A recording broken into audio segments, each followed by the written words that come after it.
রাজ্য সরকারের উদ্যোগ, এবার এসএসকেএমে রোবোটিক সার্জারি। সরকারি হাসপাতালে অপারেশন করবে রোবট, যা পূর্ব এবং উত্তর পূর্ব ভারতে এই প্রথম। ডাক্তারদের আশা, সরকারি হাসপাতালে বিনা খরচে রোবোটিক সার্জারি চিকিৎসা পরিষেবায় বিপ্লব আনবে।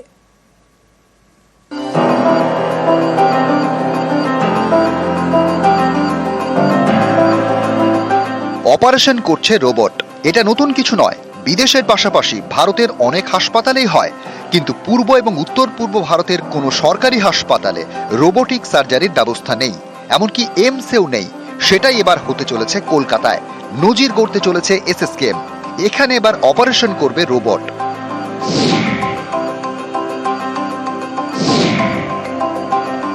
এটা ঐতিহাসিক শুধু বললেও কম বলা হবে। একটা রোবট বসছে এসএসকেএম বা পূর্ব ভারত বা উত্তর পূর্ব ভারতে প্রথম। আমরা ভারতবর্ষ তথা আন্তর্জাতিক মানের সার্জারিকে স্পর্শ করতে পারবো। এসএসকেএম এ রোবট পাঠাচ্ছে ব্রিটেনের সংস্থা কেমব্রিজ মেডিকেল রিসার্চ। রোবটের দাম 5,75,00,000 টাকা, কর দিয়ে 6,44,00,000 টাকা। বেসরকারি হাসপাতালে রোবোটিক সার্জারির বিপুল খরচ, কিন্তু এসএসকেএম এ অত্যাধুনিক রোবোটিক সার্জারি হবে সম্পূর্ণ বিনামূল্যে। বেসরকারি হাসপাতালে খরচটা এতটাই বেশি যে এটা অত্যন্ত ধনী ছাড়া কারোর পক্ষে অ্যাফোর্ড করা সম্ভব ছিল না। এই প্রথম রোবট যদি সরকারি ক্ষেত্রে এবং সেন্টার অফ এক্সিলেন্স এসএসকেএম এসে পৌঁছয়, তাহলে এটা সাধারণ মানুষ, মধ্যবিত্ত মানুষ, প্রয়োজনে নিম্নবিত্ত মানুষও রোবোটিক সার্জারি টেকনোলজির অ্যাডভান্টেজ নিতে পারবে। হার্ট, ইউরোলজি, গ্যাস্ট্রোএন্টেরোলজি, স্ত্রীরোগ, chest, kidney, head and neck, colon ক্যান্সারের মতো অসুখের জটিল অপারেশন করবে রোবট।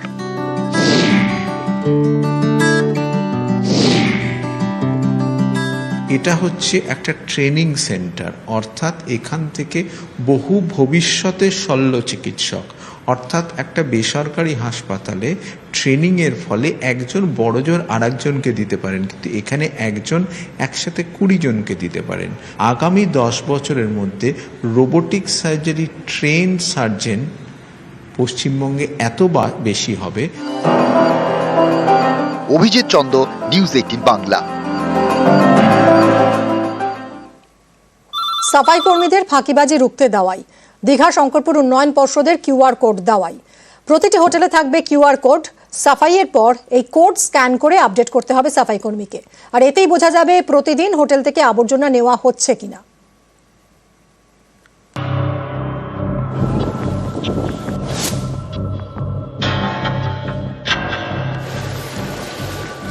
সাফাই কর্মীদের ফাঁকিবাজি রুখতে কড়া ব্যবস্থা।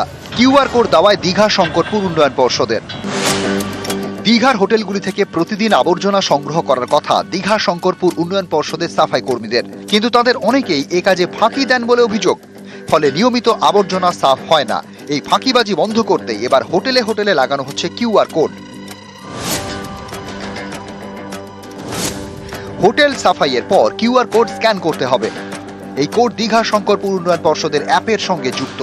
সাফাই কর্মীরা কিউআর কোড স্ক্যান করলেই পর্ষদ জানতে পারবে কোন হোটেলে সাফাই কাজ হয়েছে। প্রাথমিকভাবে দীঘার প্রায় 800 হোটেলে এই কিউআর কোড বসাচ্ছে পর্ষদ। আসতেন, তবে কখনো কখনো আসতেন না, যার জন্য এই উদ্যোগ নেওয়া হয়েছে। কর্মীরা কীভাবে কাজ করছেন কি না করছেন ওগুলো জানার জন্যই করা হয়েছে। তো আগামী দিনে নিশ্চয়ই খুব ভালো হবে। আরও একটা অ্যাপস করেছি, প্রতিটা হোটেলে একটা কিউআর কোড থাকে।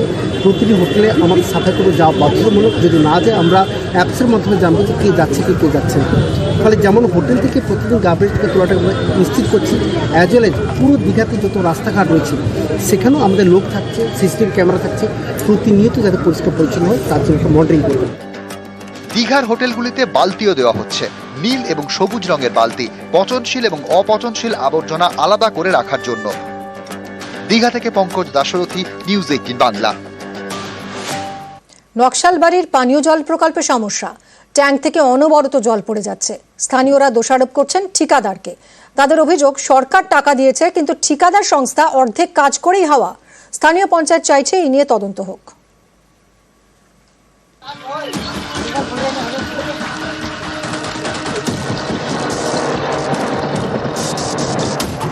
নকশালবাড়িতে সৌরচালিত পানীয় জলের প্রকল্প 3 মাস আগে এই প্রকল্পের কাজ শেষ হয়। এর সপ্তাহখানেক পর থেকে এই সমস্যা শুরু। ট্যাঙ্ক থেকে অনবরত পড়ে যাচ্ছে জল। অনগ্রসর কল্যাণ দপ্তরের উদ্যোগ নকশালবাড়ির দয়ারাম জোতে তৈরি করা হয় সৌরচালিত জল প্রকল্প। তারই এখন বেহাল দশা। স্থানীয়দের অভিযোগ, ঠিকাদার সংস্থা ঠিকমতো কাজই করেনি, তার জেরেই এই অবস্থা। স্থানীয়দের দাবি, সৌরচালিত জল প্রকল্পে 2টি ফিল্টার থাকার কথা। নকশালবাড়ির এই প্রকল্পে 1টি ফিল্টার লাগানো হয়েছে। স্থানীয়দের দাবি, জলের ট্যাঙ্ক ঠিকমতো বসায়নি ঠিকাদার সংস্থা। এর জেরে যখন তখন ট্যাঙ্কটি ভেঙে পড়তে পারে। সেটা ভালো করো, ওয়ার্লিং ঝালাইগুলো ভালোভাবে হয় নাই। আমাদের কমিটি দেখে ফোন করতেছে, ওরা ফোন তুলে না, আসবো বলতেছে, আসবো না, আসে না। স্থানীয়দের অভিযোগ, ট্যাঙ্কে থাকা অটোমেটিক সিস্টেম কাজ করছে না, এই কারণে অনবরত জল পড়ে যাচ্ছে। এর জন্য সকলেই ঠিকাদার সংস্থাকে দায়ী করছেন। এত টাকা খরচা করে গভর্নমেন্ট এই প্রজেক্টগুলো করবে সাধারণ মানুষের জন্য, এবার ভয়ে যদি বাচ্চারা জল খেতেই যেতে না পারে, এই তো অকেজো হয়ে যাচ্ছে। আমরা এই বিষয়ে অভিযোগ জানাবো। নকশালবাড়ির বিডিও জানিয়েছেন, তিনি এই বিষয়টি নিয়ে অনগ্রসর শ্রেণী কল্যাণ দপ্তরের সঙ্গে যোগাযোগ করবেন। পূর্ণ তদন্ত হোক, কোন এজেন্সি কাজ করেছে, কে বা কারা জড়িত, তদন্ত সাপেক্ষে বের হয়ে আসুক। গভর্নমেন্টের টাকার অপচয় আমরা কোনোভাবে বরদাস্ত করব না। নকশালবাড়ি থেকে বিশ্বজিৎ মিশ্র, নিউজ 18 বাংলা। সরাসরি ধান কিনছে রাজ্য সরকার। 100 কেজি ধানের ন্যূনতম সহায়ক মূল্য হিসেবে দিচ্ছে 2300 টাকা। আর এতে খুশি পুরুলিয়ার কৃষকরা।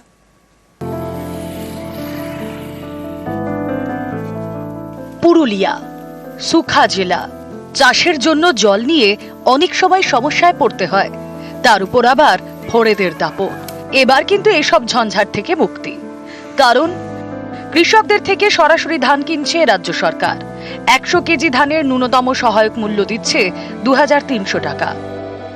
পুরুলিয়ায় রয়েছে 20টি কৃষক বাজার। কৃষকরা এখানে সরকারের কাছে ধান বিক্রি করছেন, সরাসরি অ্যাকাউন্টে ঢুকছে টাকা। কৃষকদের দাবি, সরকার ধান কেনায় এবার আর ফড়েদের পাল্লায় পড়তে হচ্ছে না, ফলে লাভের টাকা ঘরে ঢুকছে।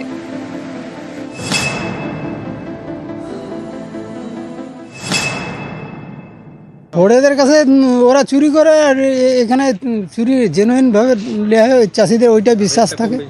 রেটটা তো যা পাওয়ার পায়, কিন্তু এখানে চাষিদের চুরির এটা কম হয়, চুরিটা না হয় বললে কোলায়। তবে লাভবান হচ্ছে এখানে। যা হোক, ওরা জেনুইনভাবে যা কাটে তা 3 কেজি কাটে। বিকেলে মোড়ে যেটা আপনার চলছে 1900 1950, তাতে আমাদের মানে ক্যারিং কস্ট বাদ দিয়ে ধরুন 150 টাকা কুইন্টাল পিছু পাওয়া যাচ্ছে। এতে একটু লাভ হচ্ছে, সরকারিভাবে লাভ হচ্ছে। পুরুলিয়া থেকে এবার 2,70,000 কুইন্টাল ধান কেনার লক্ষ্যমাত্রা নিয়েছে কৃষি দপ্তর। চাষিরা চাষের কাছ থেকে নিজেকে দূরে সরিয়ে রেখেছিল, ধান চাষে কিছু প্রফিট নেই বলে, বা তারা ধানটা কোথায় বিক্রি করবে, কোথায় নিয়ে যাবে। সিপিসিগুলো এখন আমাদের চলছে। যদি কোনো চাষি ধানটা না দিতে পেরেছে টাইমে, তাহলে তারা এখন সেই সিপিসির মাধ্যমে ধানটা দেবে, এবং ন্যায্য মূল্য অবশ্যই তাদের বেনিফিশিয়ারির কিন্তু অ্যাকাউন্টে টাকা ঢুকে যাবে। এবং এখন সবাই অনলাইন প্রসেস, চাষিরা কিন্তু খুবই উপকৃত, এবং সবাই কিন্তু ধন্যবাদ জানাচ্ছে। পুরুলিয়া থেকে ইন্দ্রজিৎ মণ্ডল, নিউজ 18 বাংলা।